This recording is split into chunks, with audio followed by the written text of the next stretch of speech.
ನಮಸ್ತೆ ಎಲ್ಲರಿಗೂ, welcome back to my channel. ನಾನು ಶಾಲಿ. ಹಾಗೆ ಇನ್ಸ್ಟೆಂಟಾಗಿ ಇವತ್ತು ಚಿತ್ರಾನ್ನ ಮಾಡೋದು ಹೇಗೆ ಅಂತ ತೋರಿಸ್ತೀನಿ. ಇನ್ನು ಯಾರೆಲ್ಲ ನನ್ನ ಚಾನಲ್ನ ಫಸ್ಟ್ ಟೈಮ್ ನೋಡ್ತಾ ಇದ್ದೀರಾ, ಸಬ್ಸ್ಕ್ರೈಬ್ ಮಾಡಿ. ಈ ವಿಡಿಯೋನ ಎಲ್ಲೂ ಸ್ಕಿಪ್ ಮಾಡಬೇಡಿ. ಬನ್ನಿ ವಿಡಿಯೋ ಸ್ಟಾರ್ಟ್ ಮಾಡೋಣ. ನಾನೊಂದು ಪಾನ್ಗೆ ಇಲ್ಲಿ 8 ಟೇಬಲ್ ಸ್ಪೂನಷ್ಟು ಎಣ್ಣೆ ಹಾಕ್ಕೊತಾ ಇದ್ದೀನಿ. ಎಣ್ಣೆ ಹಾಕ್ಕೊಂಡು 1 ಟೇಬಲ್ ಸ್ಪೂನಷ್ಟು ಕಡಲೆಬೀಜನ ಫ್ರೈಗೆ ಇಡ್ಕೊತಾ ಇದ್ದೀನಿ. ಈ ಕಡೆ ಕಡಲೆಬೀಜ ಫ್ರೈ ಆಗ್ತಾಯಿದೆ. ಈಗ ಒಂದು ಅರ್ಧ ಟೇಬಲ್ ಸ್ಪೂನಷ್ಟು ಕಡಲೆಬೇಳೆನ ಇದರೊಟ್ಟಿಗೆ ಸೇರಿಸ್ಕೊತಾ ಇದ್ದೀನಿ. ಹಾಗೆ ಇಲ್ಲಿ ಒಂದು 8 ಹಸಿಮೆಣ್ಸಿಕಾಯಿನ ತೊಳೆದು ಸಣ್ಣದು ಅಂದರೆ ತುಂಬ ಸಣ್ಣಲ್ಲ, ಮೀಡಿಯಮ್ ಸೈಜಲ್ಲಿ ಕಟ್ ಮಾಡಿ ಇಟ್ಕೊಂಡಿದ್ದೀನಿ. ಅದನ್ನು ಇದರೊಟ್ಟಿಗೆ ಸೇರಿಸ್ಕೊತಾ ಇದ್ದೀನಿ. ಹಾಗೆ ಒಂದು ಕಾಲು ಟೇಬಲ್ ಸ್ಪೂನಷ್ಟು ಸಾಸಿವೆ, ಹಾಗೆ 1 ಟೇಬಲ್ ಸ್ಪೂನಷ್ಟು ಕರಿಬೇವಿನ ಸೊಪ್ಪನ್ನ ಸೇರಿಸ್ಕೊತಾ ಇದ್ದೀನಿ. 2 ಮೀಡಿಯಮ್ ಸೈಜಷ್ಟು ಈರುಳ್ಳಿನ ಸಿಪ್ಪೆ ತೆಗೆದು ಅದನ್ನು ಮೀಡಿಯಮಾಗಿ ಮಧ್ಯ ಕಟ್ ಮಾಡಿ ಇಟ್ಕೊಂಡು ಅದನ್ನು ಇದರೊಟ್ಟಿಗೆ ಸೇರಿಸ್ಕೊಂಡು ಈಗ ಹಸಿ ಸ್ಮೆಲ್ ಹೋಗೋವರೆಗೂ ಚೆನ್ನಾಗಿ ಬಾಡಿಸ್ಕೊತಾ ಇದ್ದೀನಿ. ನೋಡ್ತಾ ಇರ್ಬೋದು, ಫ್ಲೇಮ್ನ ಸಣ್ಣದಾಗಿ ಇಟ್ಕೊಂಡಿದ್ದೀನಿ. ನಾನೀಗ ಈ ಕಡೆಗೆ ಇನ್ಸ್ಟೆಂಟಾಗಿ ಬ್ರೇಕ್ಫಾಸ್ಟ್ ಮಾಡೋಕ್ಕೆ ಪೂರಿ ತೊಗೊಂಡಿದ್ದೀನಿ. ಈಗ ಪೂರಿನ ಸ್ವಲ್ಪ ನೀರು ಹಾಕಿ ನೆನೆಸ್ಕೊಂಡು ಇಟ್ಕೊತಾ ಇದ್ದೀನಿ. ಸಣ್ಣ ಪೂರಿ ತೊಗೋಬೇಕು, ತುಂಬ ರುಚಿಯಾಗಿರುತ್ತೆ. ಈಗ ಇದಕ್ಕೆ ಸ್ವಲ್ಪ ಉಪ್ಪು ಮತ್ತು 1/4 ಟೇಬಲ್ ಸ್ಪೂನಷ್ಟು ಅರಿಶಿನ ಪುಡಿನ ಸೇರಿಸ್ಕೊಂಡು ಮಿಕ್ಸ್ ಮಾಡ್ಕೊತಾ ಇದ್ದೀನಿ ಇದರೊಟ್ಟಿಗೆ. ಈಗ ಚೆನ್ನಾಗಿ ಇದು ಫ್ರೈ ಆಗ್ತದೆ. ಈ ಕಡೆ ಪೂರಿ ಕೂಡ 3 ನಿಮಿಷದಲ್ಲೇ ನೆಂದೋಗುತ್ತೆ. ಈಗ ಆಲ್ರೆಡಿ ನೆಂದಿದೆ. ಪೂರಿನ ಕ್ಲೀನಾಗಿ ನೀರಲ್ಲಿ ನೆನೆಸ್ಬಿಟ್ಟು ಕ್ಲೀನಾಗಿ ನೀರು ತೆಗೆದ್ಬಿಟ್ಟು ಅದರೊಳಗೆ ಹಾಕ್ತಾಯಿದ್ದೀನಿ. ಯಾಕಂದರೆ ತುಂಬಾ ಒಟ್ಟು ಥರ ಇರುತ್ತೆ, ಅದಕ್ಕೋಸ್ಕರ. ಈಗ ನಾನಿಲ್ಲಿ ಒಂದು ಅರ್ಧ ಹೋಳಷ್ಟು ನಿಂಬೆಹಣ್ಣ ರಸ ತೊಗೊಂಡಿದ್ದೀನಿ. ಅದನ್ನು ಇದರೊಟ್ಟಿಗೆ ಸೇರಿಸ್ಕೊಂಡು ಒಂದು ಅರ್ಧ ಟೇಬಲ್ ಸ್ಪೂನಷ್ಟು ಉಪ್ಪನ್ನ ತೊಗೊಂಡಿದ್ದೀನಿ. ಅದನ್ನು ಇದರೊಟ್ಟಿಗೆ ಮಿಕ್ಸ್ ಮಾಡ್ಕೊತಾ ಇದ್ದೀನಿ. ನಾನಿಲ್ಲಿ ಒಂದು 4 ಜನಕ್ಕಾಗೋಷ್ಟು ಪುರಿನ ಬಳಸ್ಕೊತಾ ಇದ್ದೀನಿ. ಈಗ ಪಕ್ಕದಲ್ಲಿ ಒಗ್ಗರಣೆ ಏನಾಗಿದೆ ಅಂತ ನೋಡೋಣ. ಇಲ್ಲಿ ನೋಡ್ತಾ ಇರ್ಬೋದು, ಈಗ ಕಂಪ್ಲೀಟಾಗಿ ಇದೂ ಕೂಡ ಆಗೋಕ್ಕಾಗಿದೆ. ನಾನಿಲ್ಲಿ ಸ್ವಲ್ಪ ಕೊತ್ತಂಬರಿ ಸೊಪ್ಪನ್ನ ತೊಗೊಂಡು ಕ್ಲೀನಾಗಿ ತೊಳೆದು ಸಣ್ಣದಾಗಿ ಕಟ್ ಮಾಡಿದ್ದೀನಿ. 1 ಟೇಬಲ್ ಸ್ಪೂನಷ್ಟು ಅದನ್ನು ಇದರೊಟ್ಟಿಗೆ ಸೇರಿಸ್ಕೊತಾ ಇದ್ದೀನಿ. ಮಿಕ್ಸ್ ಮಾಡಿಕೊಂಡು ಈಗ ನಾವು ಕ್ಲೀನಾಗಿ ವಾಶ್ ಮಾಡ್ಕೊಂಡಿದ್ವಲ್ಲ ಕಡಲೆಪುರಿನ ಇದರೊಟ್ಟಿಗೆ ಸೇರಿಸ್ಕೊಳ್ಳೋಣ. ಯಾಕಂದರೆ ಉಪ್ಪು ಮತ್ತು ನಿಂಬೆಹಣ್ಣು ಹಾಕೋದ್ರಿಂದ ರುಚಿ ಚೆನ್ನಾಗಿರುತ್ತೆ ಕಡಲೆಪುರಿಗೆ ಅಂತ ಹೇಳ್ಬಿಟ್ಟು ಫಸ್ಟೇ ಹಾಕ್ಕೊಂಡಿದ್ದೆ. ನಾನು ಈ ಥರ ಮಾಡ್ತೀನಿ.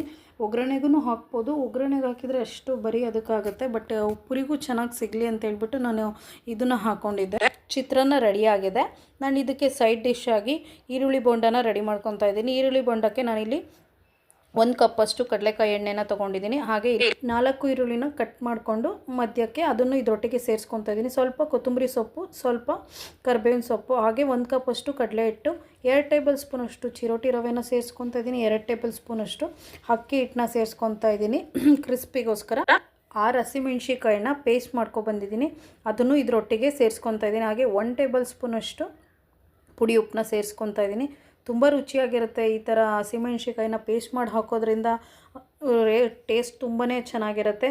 ಕಟ್ ಮಾಡಿನೂ ಕೂಡ ಹಾಕ್ಬೋದು, ಬಟ್ ಅಲ್ಲಲ್ಲಿ ಸಿಗುತ್ತೆ, ಅದು ಚೆನ್ನಾಗಿರಲ್ಲ ಅಂತ ಹೇಳಿಬಿಟ್ಟು ಈ ಥರ ಹಾಕೋದ್ರಿಂದ ಪರ್ಫೆಕ್ಟಾಗಿ ಈರುಳ್ಳಿ ಬೋಂಡ ಬರುತ್ತೆ.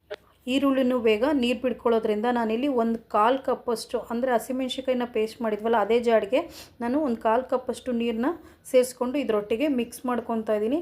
ತುಂಬ ತೆಳ್ಳಗೆ ಕಲಿಸ್ಕೊಬಾರ್ದು, ಮೀಡಿಯಮಾಗಿ ಕಲಿಸ್ಕೊಬೇಕು. ಹಾಗೆ ತುಂಬ ಗಟ್ಟಿನೂ ಕಲಿಸ್ಕೊಬಾರ್ದು.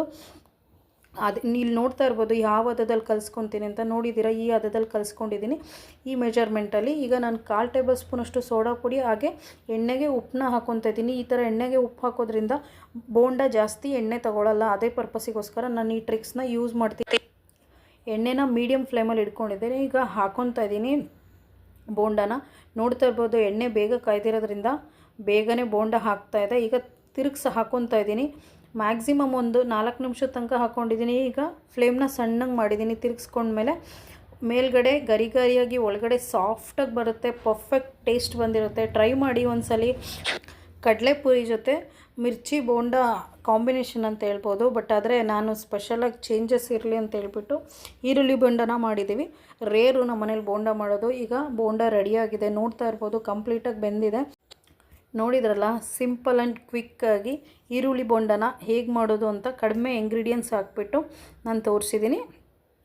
ಇವತ್ತಿನ ರೆಸಿಪಿ ಹೇಗಿತ್ತು, ಕಡಲೆಪುರಿ ಚಿತ್ರಾನ್ನ ಹೇಗಿತ್ತು, ಹಾಗೆ ಈರುಳ್ಳಿ ಬೋಂಡ ಹೇಗಿತ್ತು ಅಂತ ಕಮೆಂಟ್ ಮುಖಾಂತರ ತಿಳಿಸಿ. ಈಗ ನಾನು ಸರ್ವಿಂಗ್ ಪ್ಲೇಟಿಂಗ್ಗೆ ಹಾಕ್ಕೊತಾ ಇದ್ದೀನಿ.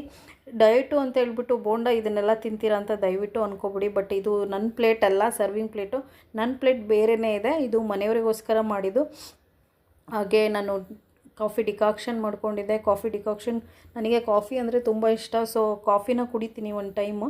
ನಾನೀಗ ಡಿಕಾಕ್ಷನ್ ಮಾಡ್ಕೊಂಡಿದ್ದೀನಿ. ಬಟ್ ಈಗ ನನ್ನ ಪ್ಲೇಟ್ ತೋರಿಸ್ತಾ ಇದ್ದೀನಿ. ನಾನು ಫ್ರೂಟ್ಸ್ ಮತ್ತು 1 ಕಪ್ಪಷ್ಟು ಪೂರಿ ಚಿತ್ರಾನ್ನ ನಾನು ತೊಗೊತಾ ಇದ್ದೀನಿ. ಹಾಗೆ ಕ್ಯಾರೆಟು ಒಂದು 4 ಸ್ಲೈಸು. ಇದಾಗಿತ್ತು ನನ್ನ ಇನ್ಸ್ಟೆಂಟ್ ಬ್ರೇಕ್ಫಾಸ್ಟ್ ರೆಸಿಪಿ. ಹಾಗೆ ಈರುಳ್ಳಿ ಬೊಂಡ. ಮತ್ತೊಂದು ಇಂಟ್ರೆಸ್ಟಿಂಗ್ ಬ್ಲಾಗ್ ಜೊತೆ ಮತ್ತೆ ಸಿಗ್ತೀನಿ. Keep supporting me. Thank you for watching.